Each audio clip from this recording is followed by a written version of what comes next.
আসসালামু আলাইকুম ভিউয়ার্স, সবাইকে ওয়েলকাম জানিয়ে নতুন আরও একটি এপিসোড শুরু করছি। আজকে শেয়ার করছি বেকারি স্টাইলে পাউন্ড কেক। আর এই কেকটি বাটার ছাড়া শুধুমাত্র তেল দিয়ে তৈরি করব, তাও আবার সিলভারের হাঁড়িতে। ভিডিওটি প্রথম থেকে শেষ পর্যন্ত আমি অনেক ধরনের টিপস অ্যান্ড ট্রিক্স শেয়ার করেছি, আর রেসিপিটি ফলো করলে আপনারাও হুবহু বাসায় এরকম একটা কেক তৈরি করতে পারবেন। কেক তৈরির জন্য প্রথমে আমি শুকনো উপকরণগুলো নিয়ে নিয়েছি। মেজারমেন্ট কাপের 1/3 কাপ যে কাপটা আছে সেই কাপ দিয়ে আমি 3 বারের মতো এখানে ময়দা নিয়েছি। আর গ্রামের হিসাব করলে এখানে 150 গ্রামের মতো ময়দা আছে। ময়দার পরিমাপটা আমি আবারও বলে দিচ্ছি, 1/3 কাপ দিয়ে 3 বারের মতো ময়দা নিলেই কিন্তু হয়ে যাবে। আর এবার দিয়ে দিয়েছি 2 টেবিল চামচের মতো গুঁড়া দুধ। কেকটাকে সফট রাখার জন্য এখানে দিয়ে দিয়েছি 2 টেবিল চামচের মতো কর্নফ্লাওয়ার। এখানে 2 টেবিল চামচ সমান 20 গ্রামের মতো আছে। সাথে আরও দিয়ে দিয়েছি 1.5 চা চামচের মতো বেকিং পাউডার। এবার সমস্ত উপকরণ একসাথে খুব ভালোভাবে চেলে নিচ্ছি। আর পারফেক্ট কেক তৈরি করতে চাইলে অবশ্যই এইভাবে শুকনো উপকরণগুলোকে চেলে নিতে হবে। আর এই শুকনো উপকরণগুলো কয়েক ধাপেও কিন্তু চেলে নিতে পারেন, এতে করে খুব ভালো রেজাল্ট পাওয়া যায়। চালনির ওপরে যে দলা পাকানো অংশগুলো ছিল সেগুলো আমি ফেলে দিয়ে একটা হুইক্সের সাহায্যে সব কিছু আবারও মিশিয়ে নিচ্ছি। এবার একটা পরিষ্কার শুকনো মিক্সিং বলে নর্মাল টেম্পারেচারের 3টি ডিম নিয়ে নিচ্ছি। আর এখানে অবশ্যই মনে রাখতে হবে যে ফ্রিজে ঠান্ডা ডিম দিয়ে কিন্তু কেক তৈরি করা যাবে না। যদি ফ্রিজে ডিম থাকে তাহলে অবশ্যই 30 মিনিট আগে নামিয়ে রাখতে হবে। মিষ্টির ব্যালেন্স ঠিক রাখার জন্য এখানে সামান্য একটু লবণ দিয়ে দিচ্ছি। এবার এখানে চিনি দিয়ে দিচ্ছি 1/2 কাপ এবং 1/4 কাপ সমান। মেজারমেন্ট কাপের 1/2 কাপ দিয়ে 1 কাপ এবং 1/4 কাপ দিয়ে 1 কাপ দিলেই হয়ে যাবে। এখান থেকে আমি 3 ভাগের 1 ভাগের মতো চিনি নিয়ে নিচ্ছি। আর এই চিনিটাকে ভালোভাবে ফেটিয়ে নিতে হবে একটা হুইক্স কিংবা বিটারের সাহায্যে।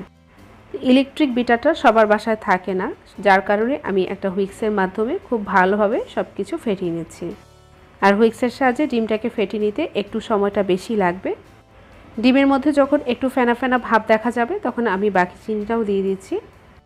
এবার সমস্ত উপকরণ খুব ভালোভাবে ফেটিয়ে নিতে হবে যতক্ষণ না পর্যন্ত ডিমের মধ্যে একটা ফোমি ভাব আসে আর চিনিটা সম্পূর্ণ গলে যায়।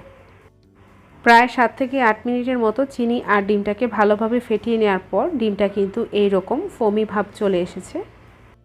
আপনারা চাইলে এই ডিমটাকে এইভাবে ব্লেন্ডারও ব্লেন্ড করে নিতে পারেন। এবার এখানে দিয়ে দিচ্ছি 1 চা চামচের মতো ভ্যানিলা এসেন্স। এবার এখানে দিয়ে দিয়েছি 1/2 কাপ প্লাস 1/4 কাপের মতো তেল। আর এখানে একটা জিনিস মনে রাখা যায়, সেটা হচ্ছে চিনি আর তেলের পরিমাপটা কিন্তু পাউন্ড কেকের সম পরিমাণ রাখতে হয়। এবার তেলটাকে একটু ভালোভাবে মিশিয়ে নিচ্ছি। এবার আগে থেকে চেলে রাখা শুকনো উপকরণগুলো আমি দিয়ে দিচ্ছি। এবার সমস্ত শুকনো উপকরণগুলো আমি হুইক্সের সাহায্যে খুব ভালোভাবে মিশিয়ে নিচ্ছি। আর যেহেতু এটা পাউন্ড কেক, এই পাউন্ড কেকের ক্ষেত্রে ফোমি ভাব নষ্ট হয়ে যাওয়া বা এটা খুব আলতো হাতে মিশিয়ে নিতে হবে এমন কিছু নেই, নর্মালভাবে মিশিয়ে নিলেই হয়ে যাবে।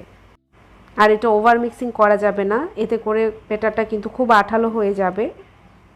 আর ব্যাটারের প্রবলেম হলে কেকটা কিন্তু ফুলতে চাইবে না, ফুললেও কিন্তু চুপসে যাওয়ার সম্ভাবনা আছে। আর ব্যাটারের কনসিস্টেন্সিটা একটু দেখিয়ে দিচ্ছি। কেকের ব্যাটারটা তৈরি হয়ে গেছে, এবার বেক করার পালা। তার জন্য একটা কেক মোল্ড নিয়েছি আর কেক মোল্ডে সামান্য একটু তেল ব্রাশ করে একটা বেকিং পেপার বিছিয়ে দিয়েছি। আর এটা 7 ইঞ্চি সাইজের কেক মোল্ড। আর এই মোল্ডের মধ্যে এবার কেকের ব্যাটারটা ঢেলে দিচ্ছি। কেকের ব্যাটারটা ঢালা হয়ে গেলে এবার আমি কেক মোল্ডটাকে একটু ট্যাপ করে নিচ্ছি, এতে করে ভেতরে যদি কোনো ধরনের এয়ার বাবলস থাকে সেটা ফেটে যাবে। আর এইভাবে ট্যাপ না করে আপনারা যদি সরাসরি বেক করে ফেলেন তাহলে কিন্তু দেখা যাবে কেকের ভেতরে বড় বড় গর্তের মতো। আর এটা কিন্তু এয়ার বাবলসের কারণেই হয়ে থাকে। এবার আমার হাতটা একটু ভিজিয়ে নিয়েছি জাস্ট পানি দিয়ে। এইভাবে হাতটাকে লম্বালম্বিভাবে আলতো হাতে একটু ডুবিয়ে নেব। আর এইভাবে করে নিলে কিন্তু কেকের উপরে একটা ফাটল সৃষ্টি হয়, দেখতে ভালো লাগে। আপনারা চাইলে এটা স্প্যাচুলা দিয়েও করে নিতে পারেন।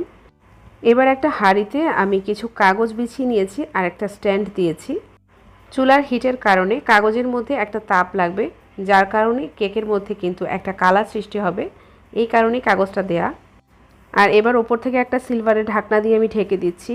এই ঢাকনা যদি ফাঁক থাকে তাহলে কিন্তু অবশ্যই একটা ওপরে ভারী কিছু দিয়ে চাপা দিয়ে রাখতে হবে, কোনোভাবেই যেন ভেতরে বাতাস প্রবেশ করতে না পারে সেদিকে খেয়াল রাখতে হবে। আর এটা অবশ্যই সিলভারের ঢাকনা দিয়ে ঢেকে দিতে হবে, এতে করে চুলার তাপের কারণে ঢাকনা থেকেও একটা তাপ বের হবে, এর কারণে কেকের ওপরে একটা কালার চলে আসবে। আর এই কেকটাকে আমি ঠিক অল্প আঁচে 1 ঘন্টা বেক করে নিয়েছি। কেকের সাইজ যদি একটু ছোট হয়ে থাকে তাহলে কিন্তু কেকটা বেক হতে একটু সময় কম লাগবে। ঠিক 1 ঘন্টা পর আমি ঢাকনা খুলে দেখিয়ে দিচ্ছি। মাশাআল্লাহ, কেকটা খুব সুন্দর কালার এবং সুন্দরভাবে ফুলে উঠেছে। আর এই বেক করার টাইমে কিন্তু ঢাকনাটা একবারের জন্য খোলা যাবে না। এবার একটা শাঁসলিক কাঠি দিয়ে আমি চেক করে নিচ্ছি, কাঠিটা একদম ক্লিন এসেছে, তার মানে কেকটা তৈরি হয়ে গেছে। এতটা সময় নিয়ে বেক করার পরও কিন্তু কাগজগুলো একদমই পুড়ে যায়নি, কালারটা একটু চেঞ্জ হয়েছে। কেকটাকে ঢেকে আমি হাঁড়ির মধ্যে রেখে দেব একেবারে ঠান্ডা হওয়া পর্যন্ত। এবার একটা টিপস শেয়ার করছি, সেটা হচ্ছে কেকটা যখন একদম ঠান্ডা হয়ে যাবে তখন 2 টেবিল চামচ পানি আর 2 টেবিল চামচ চিনি একসাথে গুলিয়ে একটা ব্রাশের সাহায্যে ওপর থেকে একটু ব্রাশ করে দিবেন। এতে করে কেকটা একদম সফট থাকবে, একেবারে বেকারির মতো। একটা বাটার নাইফের সাহায্যে কেকটাকে আমি চারদিকে একটু ছাড়িয়ে নিচ্ছি। এবার কেক মোল্ডটাকে একটু উল্টো করে ধরে ঝাঁকিয়ে নিলেই কিন্তু কেকটা বের হয়ে এসেছে। এবার পেপারটাকে আমি তুলে নিচ্ছি, আর কেকটা কিন্তু উপর নিচ সাইড চারদিকে একই কালার এসেছে।